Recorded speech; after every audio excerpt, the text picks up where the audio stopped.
नमस्कार मित्रांनो, Balasaheb Pawar LIC of इंडियामधून बोलत आहे. मित्रांनो, आपण लहान असताना आपण शिक्षण घेत असतो, म्हणजे 3री-4थीला असतो किंवा बालवाडीत असतो आपण, तेव्हाच आपण खूप आनंदी आणि सुखी असतो.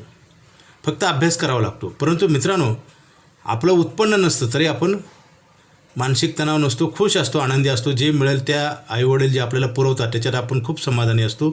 परंतु जेव्हा आपण पैसे कमवायला लागतो त्यावेळेस पैसे कमवूनसुद्धा त्रास का होतो? त्याचं कारण आहे मित्रांनो, आपल्यावर एक जिम्मेदारी वाढत असतात, लग्न होतं, मुलं बाळं होतात आणि इन्कम यायला लागतं. परंतु उत्पन्न कमी असल्यावर वाटतं की जास्त पैसे आल्यानंतर आपण सुखी होऊ. परंतु मित्रांनो, जसं जसं इन्कम वाढतं तसं ऑटोमॅटिक खर्च पण वाढतो. माणूस वस्तू मोठ्या घ्यायला लागतो, कारण कुठलाही माणूस डाऊन पेमेंट करून, लोन करून पण गाडी, 2 व्हीलर 4 व्हीलर घेत असतो, कुठल्याही वस्तू, आणि कळत नकळत त्याचा खर्च वाढतो.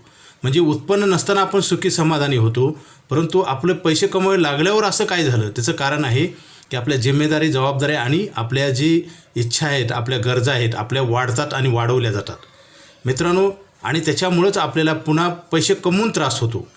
आणि अजून एक महत्त्वाचा टप्पा आहे, ज्यावेळेस आपण रिटायर होतो, म्हातारा होतो, उत्पन्न बंद होतं, त्यावेळेस फार वाईट दिवस येतात.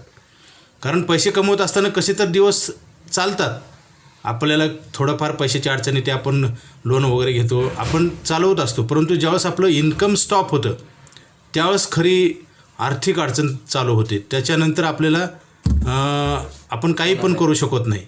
त्यानंतर आपल्याला मानसिक त्रास होतो आणि आपल्याला मार्ग सगळे बंद होतात. त्याच्यामुळं आपण जोपर्यंत पैसे कमवतो पण बचत करायला पाहिजे. नाही जर बचत केली तर आपल्याला पुढे भविष्यात पैसे कमवून वाईट दिवस येतात. त्यामुळे लवकरात लवकर बचत करा आणि मला फोन करा. ओके.